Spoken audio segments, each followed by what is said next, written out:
వెంకటరెడ్డి గారు, ఏంటి టీటీడీకి సంబంధించిన అంశం? ఈరోజు ప్రపంచవ్యాప్తంగా చర్చకి దారితీసింది. అది మీ హయాంలో జరిగింది, కల్తీ జరిగింది, అపవిత్రం చేశారు, ఆ పాపం అంతా మూట కట్టుకుంటున్నారట.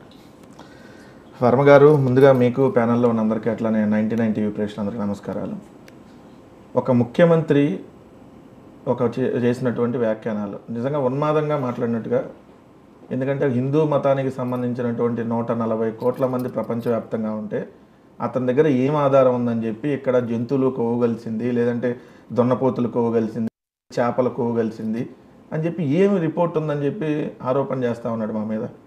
మా హయాంలో ఏమన్నా టెస్టులు జరిగి చేసి ఇదిగో పలానా వైఎస్ఆర్సీపీ హయాంలో ఇదిగో శాంపిల్ ఇది, ఈ శాంపిల్ని మేము ల్యాబ్కి పంపించాం, మేము ల్యాబ్కి పంపిస్తే ఇదిగో ఈ రిపోర్ట్ వచ్చిందని అంటే మా మీద ఏమైనా ఆరోపణ చేసినా అర్థం ఉంటుంది.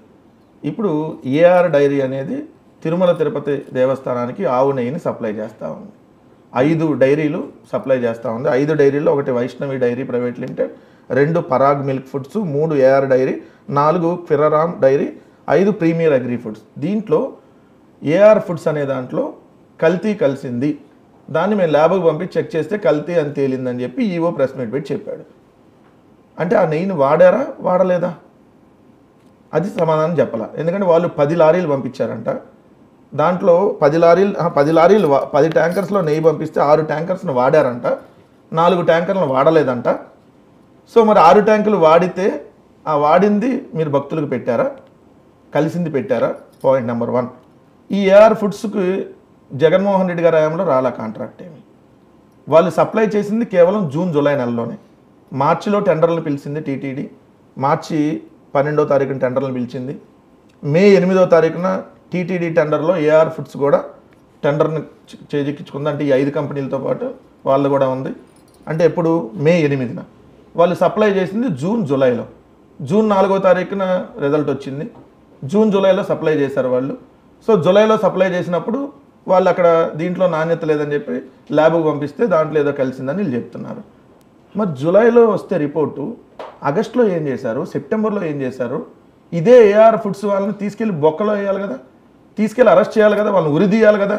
నిజంగా జంతువులకు సంబంధించినటువంటి కొవ్వు వాళ్ళు కలిపి ఉంటే అదే ఏఆర్ ఫుడ్స్కి సంబంధించి ఇవాళ ఎవరైతే నిన్న ప్రెస్ మీట్ పెట్టినటువంటి ఈఓ శ్యామలరావు ఎవరైతే ఉన్నారో, శ్యామలరావు ప్రెస్ మీట్లో ఒకసారి క్లియర్గా వాళ్ళు మీడియా వాళ్ళు అడిగిన దానికి సంబంధించి ఏంటి ఆ సంస్థను ఏం చేశారంటే, ఆ సంస్థని తాత్కాలికంగా సస్పెండ్ చేసాం, ఆ సంస్థ సేవలను తాత్కాలికంగా సస్పెండ్ చేసాం, నాణ్యమైన సరుకులను ఇస్తారన్న నమ్మకం తిరుమల తిరుపతి దేవస్థానంకు వస్తే పునరుద్ధరిస్తాం.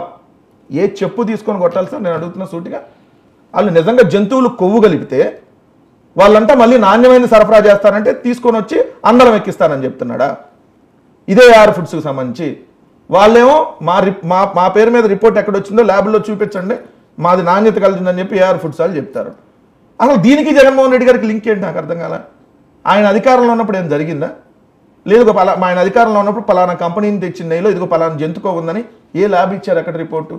అసలు ఎప్పుడు కలవదు సార్. దయచేసి మన దేవుని మనం తక్కువ చేసుకోవద్దు మీ రాజకీయ ప్రయోజనాల కోసం. తిరుమల తిరుపతి దేవస్థానం లేదా మనం తక్కువ చేసి ప్రపంచవ్యాప్తంగా ప్రతిష్టను దిగజార్చే కార్యక్రమం చేయొద్దు అంటాను. ఎందుకు నేను పర్టికులర్గా అంటే ఒకటే వాడు చెప్తా, ఇది అంత ట్రాన్స్పరెంట్గా జరిగిద్దంటే ఫస్ట్ ఆవు నెయ్యి ట్యాంకర్ పైకి వస్తే కొండ మీదకి వచ్చినప్పుడు ఏదైతే వాళ్ళు NABL రిపోర్ట్ అని ఉంటుంది, అంటే national accreditation board lab report, వాళ్ళు ఆ ల్యాబ్ రిపోర్ట్ని తెచ్చారా లేదా అని చూస్తారు. ఆ ల్యాబ్ రిపోర్ట్ తెచ్చిన తర్వాత అక్కడ సీల్ను ఓపెన్ చేసేటప్పుడు ఆ కంపెనీ ప్రతినిధి, తిరుమల తిరుపతి దేవస్థానానికి సంబంధించిన మార్కెటింగ్ ప్రతినిధి వాళ్ళిద్దరి సమక్షంలో దాన్ని ఓపెన్ చేసి 3 శాంపిల్ తీస్తారు. 3 శాంపిల్స్ తీసి 3 టెస్టులు చేస్తారు. 3 టెస్టులు కూడా 3 స్పెషల్ అనలిస్టులతో చేస్తారు. ఒకటి మాయిశ్చర్ కంటెంట్ అంటే తేమకు సంబంధించింది, 2 ఫారెన్ వెజిటబుల్ ఆయిల్ ఉందా లేదా, ఉంటే తీసుకోరు, మాయిశ్చర్ కంటెంట్ ఉన్నా తీసుకోరు, 3 ఫారెన్ యానిమల్ ఆయిల్ ఏమన్నా కలిసిందా, ఉంటే తీసుకోరు. 2 గంటలకు పైగా టెస్టులకు పడుతుంది సమయం. ప్రతి వెహికల్ చెక్ చేస్తారు సార్. ప్రతి వెహికల్ చెక్ చేసి అవి ఆ టెస్టుల్లో వాళ్ళు పాస్ అయితేనే దాన్ని తీసుకొని భక్తుడికి భగవంతుడికి దాన్నే వినియోగిస్తారు. కానీ వీళ్ళు గుడ్డగాల్చి మొహానేసి జగన్మోహన్ రెడ్డి గారి ప్రభుత్వంలో అది జరిగింది ఇది జరిగింది, ప్రూఫ్ అయింది. ఓ ముఖ్యమంత్రిని మేము అడుగుతున్నాం ఈరోజు సుప్రీంకోర్టు సిట్టింగ్ జడ్జితో విచారణ చేయండి, ఇది 140 కోట్ల మంది భక్తులకు సంబంధించినటువంటి అంశం. మీ రాజకీయ ప్రయోజనాల కోసం జగన్మోహన్ రెడ్డి గారి మీద ముద్రేయటం కోసం రాజకీయంగా వాడుకుంటే పుట్టగతులు ఉండవు. చంద్రబాబు నాయుడు గారు గుర్తుపెట్టుకోండి. తిరుమల తిరుపతి వెంకన్నతో పెట్టుకున్నాడు ఎవడు బతికి పట్టగట్ల. మీరు ఈరోజు మేము నిజంగా అట్లాంటి పాపానికి మేము ఒడిగడితే మేము సర్వనాశనం అయిపోతాం.